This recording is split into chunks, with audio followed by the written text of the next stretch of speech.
Bonjour, je vais vous faire le témoignage et tout en espérant que ça va toucher même une personne parmi ceux qui vont écouter mon histoire. Ça fait un bon temps que je voulais témoigner, mais jusqu'à présent, j'avais toujours quelque chose qui m'empêchait de le faire. Et comme c'était devenu plus pressant dans moi, donc j'ai demandé à Dieu de m'aider. S'il voulait que je le fasse, qu'il me donne le courage de pouvoir le faire parce que il y avait toujours quelque chose qui me retenait à ne pas le faire. C'est comme ma vie, c'est ma vie quoi. Donc, c'est ainsi qu'avant-hier, on priait avec Endemel comme toujours. Et Alberto a parlé de témoignages de ce que cela pouvait apporter à d'autres personnes. Et du coup, je me suis dit, waouh, c'est un déclic, c'est quelque chose que j'entendais. Alors, autant me foncer. Donc, c'est voilà. Donc, c'est ce qui m'a poussé à, on va dire, à témoigner aussi, espérant que ça pourrait aider au moins une personne parmi ceux qui vont écouter mon message. Je vous laisse écouter ce qu'il a dit et puis on revient sur mon témoignage. Le royaume de Dieu est le fruit du mystère que nous puissions annoncer Jésus-Christ partout dans le monde. Frères et sœurs, alors que nous sommes à Medjugorje, la Vierge Marie ne vient pas donner des messages pour attirer à elle, mais tous ces messages sont Christocentrés, centrés vers son Fils Jésus. Elle nous annonce en fait l'Évangile, elle nous invite à lire la Bible, à être des lumières et à témoigner de l'amour de Dieu, de ce que nous avons aussi vécu personnellement avec Dieu. Je suis sûr que vous qui suivez ce chapelet, vous avez au moins vécu une grâce de la part de Dieu dans votre vie. Eh bien, cette grâce, elle est bien sûr pour vous, mais elle est aussi pour tous les autres, parce qu'il y a des personnes qui ne croient pas en Dieu, qui ne savent pas que Dieu donne des grâces, que Dieu est présent avec nous. Témoignez des grâces que vous avez reçues et vous verrez. Vous dites, mais moi j'ai que 5 pains et 2 poissons en grâce. Ben, c'est déjà bien. Mais tu vas voir, quand tu vas commencer à les distribuer, 5 000 personnes, 10 000 personnes, 30 000 personnes. Mon histoire est celle-ci. Je suis née dans une famille nombreuse. Je suis la 6e de la famille, on va dire la 7e parce qu'il y a un qui est mort. Et donc, déjà à ma naissance, on va dire c'était, bon, scientifiquement, on va dire qu'il y avait une erreur, mais spirituellement, moi, je pense que Dieu savait pourquoi et que c'était sa grâce. Donc, ma mère a été ligatée. Et donc, avant ma naissance, après, moi, je suis née quand même 8 ans plus tard, je suis venue. Et voilà, donc c'est un peu mon histoire. Et voilà, donc le nœud de mon problème aujourd'hui, c'est ce qui s'est passé plus pressant dans ma vie. Je suis mariée et j'ai 5 enfants et je suis mariée pendant 15 ans. Donc, je suis mariée pendant 15 ans déjà. Et donc, à un bon moment de notre vie du couple, on a décidé ensemble avec mon mari de pouvoir aller chercher la vie ailleurs. Et donc, on a effectué nos demandes de visa ensemble. Pour moi, ça n'avait pas marché, ça n'avait pas donné. Et donc, pour mon mari, ça avait marché. On s'est dit, bon, d'accord, comme il est parti, ça ne va pas prendre une année, peut-être, en tout cas, maximum, ça va être une année. Mais c'est qu'on s'en doutait que ça allait prendre plus de temps que prévu. Et donc, mon mari il est parti. Malgré lui, il a essayé de faire de son mieux pour nous ramener vers lui, mais ça n'avait pas donné. Nous avons dû attendre pendant 7 longues années. Lui étant en Europe et nous autres étant au pays. Et donc, pas au pays, mais dans un autre pays, mais proche de notre pays. Et donc, pendant tout ce temps, vu qu'on essayait, réessayait, j'ai eu à passer le test pour rentrer même aux universités, essayant de voir que peut-être je pourrais partir à travers le visa, mais visa études, mais ça donnait toujours pas. Ça donnait toujours pas parce que je sais pas, peut-être que Dieu voulait me former ou me donner, je sais pas. En tout cas, le dessein de Dieu sont impénétrables. Donc, nous avons dû passer cette longue année séparés géographiquement, mais ce qui était plus beau dans ça, est que malgré la distance, on a toujours été unis.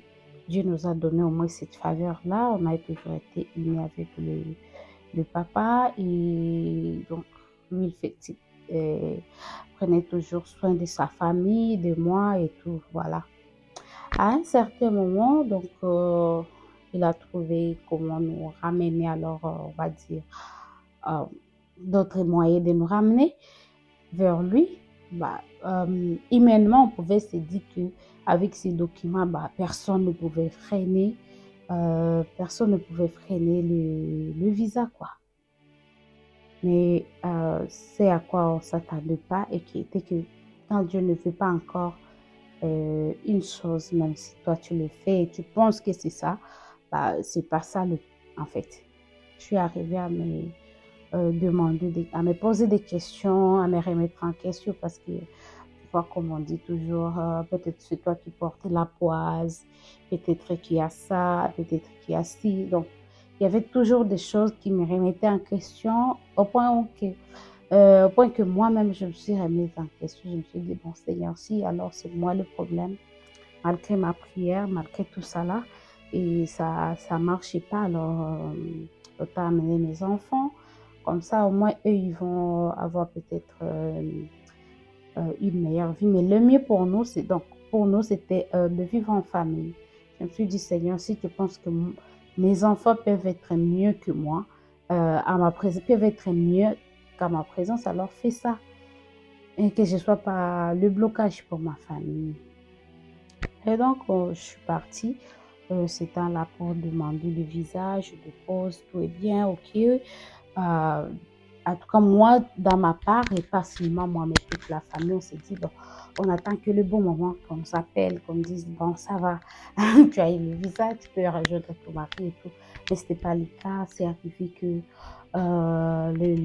comme je vous ai dit tantôt, que je vivais dans un autre pays. Je m'excuse. Alors, dans ce pays-là, on a dit non, on ne peut pas traiter ton dossier. J'ai dit, mais pourquoi? Parce que moi, je vivais dans ce pays quand même légalement. J'avais tous les documents me permettant de vivre dans ce pays. Et donc, je me suis dit, mais pourquoi?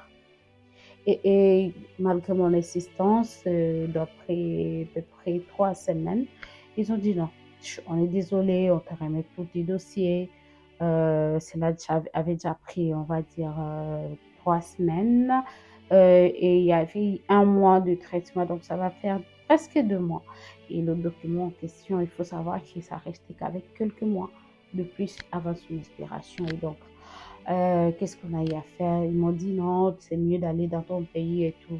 J'ai dit, Seigneur, mais est-ce que ça c'est que toi tu veux? Je priais, je dis, Seigneur, tu me guides. Si je trouve, parce que même trouver le rendez-vous dans l'autre pays, c'était difficile.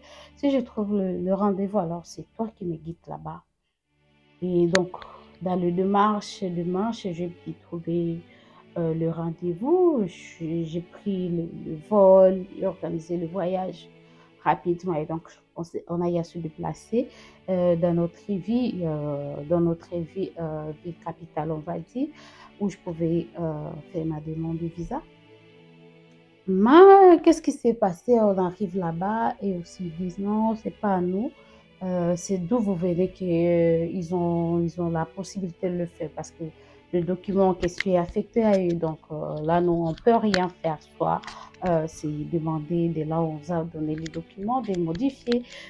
Donc cela était comme reprendre tout le processus de le départ, ce qui était vraiment compliqué. Mais que cela n'était, on a essayé, mon mari est reparti dans le ministère pour essayer de redemander des documents. Mais non, on a eu à attendre 1 mois encore de plus dans la ville où on est parti. On ne savait pas. En tout cas, on ne savait pas. Et donc, à un moment donné, je me suis dit, bon, Seigneur, pourquoi ne pas encore repartir ou redemander là où ils ont dit non? Et donc, j'ai rappelé le pays, ça ne m'avait pas donné. Elle n'avait pas donné. Après, j'étais vraiment, on va dire, perdue. J'ai dit, Seigneur, qu'est-ce qu'il faut que je fasse? Qu'est-ce qu'il faut que je fasse? Je suis partie, je me rappelle bien, c'était lors d'une confession. Je vais vers le prêtre. Après ma confession, je lui expose mon problème. Je lui dis, mais moi, je ne sais pas. Déjà, je sais que je n'ai pas demandé ou je ne suis pas partie à faire quelque chose pour avoir mon mariage.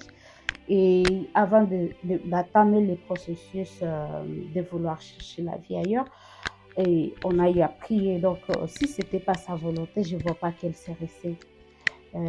Donc, du coup, je suis en train de me demander si soit je ne veux pas les choses mieux, ou soit Dieu m'a déjà dit non, ce n'était pas la bonne voie et que moi, je ne peux pas comprendre. Et le prêtre m'a dit, bah, il ne faut pas t'en faire trop.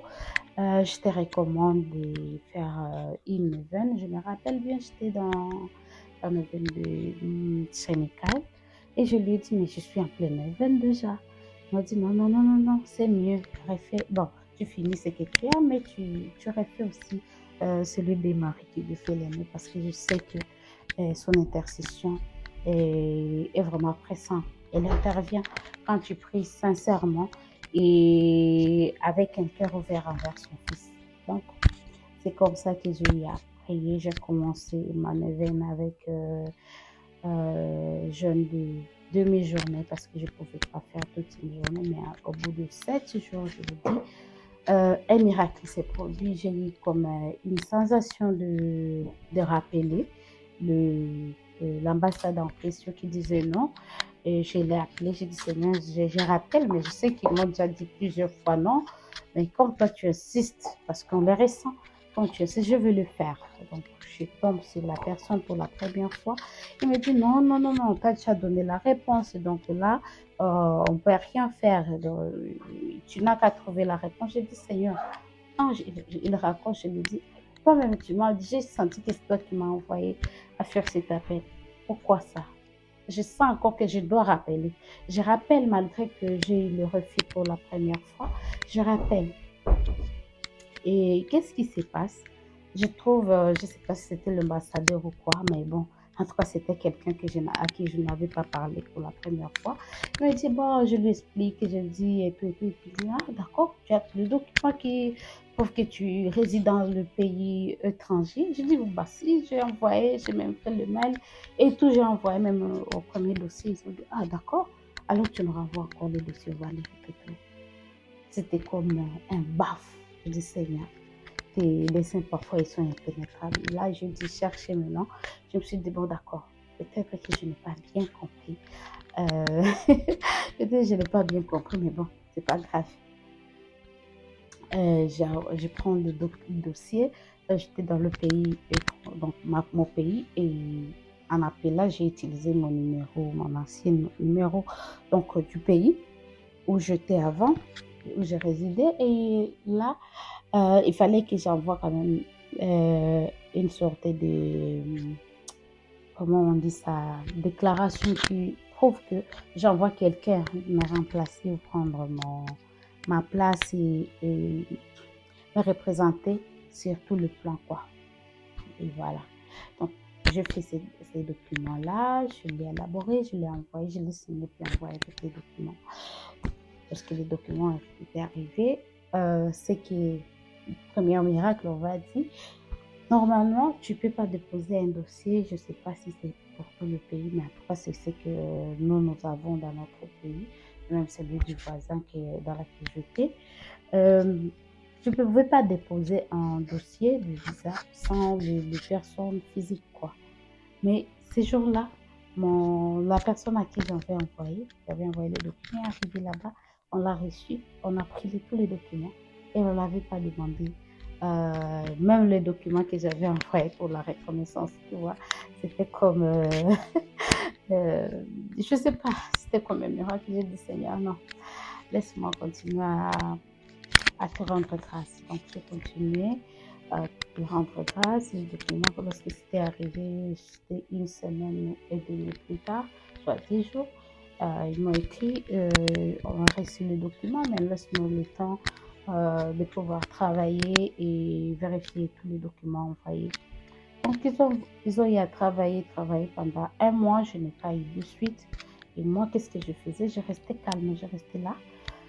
Et certains, il y a eu des tentations, hein, il y a eu des tentations qui disent non, peut-être il faut passer par cette voie-ci, cette fois, ça va être plus facile. Celui-ci fait on va dire, des miracles ou merveilles, ce n'est plus de miracles parce que c'est d'autres voies. Je dis non. Comme je me suis dit qu'avec Dieu, je vais le faire. S'il décide que non, alors je saurai. Mais si c'est lui qui l'a fait, il arrivera au bout. Et donc, je suis arrivée à un moment donné où, vers, je pense, un mois et une semaine, j'ai réécrit encore à l'ambassade. J'ai demandé, mais qu'est-ce qui se passe? J'attends toujours les résultats, mais j'ai aucune suite. Et ils m'ont dit non. Bon, c'est pas grave, tu attends, on va te rappeler. Et une semaine plus tard, ils m'ont rappelé, ils m'ont demandé les documents manquables, mais par contre, ils ont bloqué encore une autre exigence à laquelle je ne m'attendais pas. Ils ont dit dans 48, ils m'ont donné 48 ou 72 heures, je me rappelle, si je me rappelle bien, tu dois faire en sorte d'amener tes enfants dans le. Ils m'ont donné eux-mêmes l'endroit où je devais amener les enfants pour faire le test ADN. Et donc, moi, étant déjà dans un autre pays, en tout cas, et pour voyager, c'était une fortune pour arriver là où ils étaient. Et en plus, tous mes documents, il faut bien savoir que c'était au niveau de l'ambassade. Je me dis, Seigneur, tu peux pas me donner une chose et me mettre beaucoup de clous dans le chemin comme ça. Non. Je me suis encore pliée vers lui, j'ai prié, j'ai dit, Seigneur, si c'est ta voix, trouve-moi une solution. Ils m'ont donné 3 jours. Je me rappelle bien, j'étais au deuxième jour. Je me dis, il fallait que je réserve un billet de vol pour le pays parce que plus j'ai tardé, plus je perdais la possibilité d'avoir même le billet. Et donc, il y a mon frère qui était à côté, je vais dire fervent aussi, qui priait vraiment beaucoup. Et qui me disait, non, tu vois, parfois il y a le diable qui te met les clous dans la route et tout. Tu laisses passer cette chance. C'est pas à toi d'exiger l'endroit où tu dois faire passer le test et tout. Mais c'est à eux de le faire. Comme ils t'ont demandé d'aller dans cet endroit, alors il faut faire en sorte d'y aller. Je dis, bon, d'accord. Mais il y a quand même une autre amie qui me dit, non, si Dieu t'a envoyé là-bas, c'est que c'est pour une cause. C'est là que tout va se passer. Alors, toi, tu insistes. J'ai eu à refaire, donc j'ai essayé de tenter dans tous les recoins. J'ai tenté là où ils m'ont envoyé, j'ai écrit les messages et tout. Et par chance, on va dire, ils ont dit dans ce pays, ils m'ont envoyé proche de leur ambassade. Ils m'ont dit non, là-bas, qu'eux n'avaient pas encore commencé de faire ce genre de test parce qu'ils n'avaient pas encore de partenariat avec eux. Et j'ai essayé de là où j'étais pour voir si je pouvais leur demander est-ce que vous pourriez me faire ça. Et puis eux aussi ils ont dit non, on ne peut pas, non. Il faut que l'ambassade t'envoie. C'est avec le document que l'ambassade est. Donc non, nous pouvons faire quelque chose. J'étais à larmes encore. J'ai dit Seigneur, non, tu ne me lâches pas.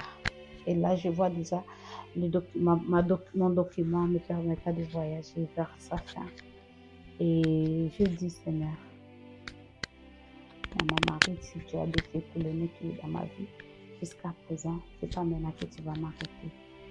Donc, je vous invite, sur ces points-là même, je vous invite à ne pas abandonner.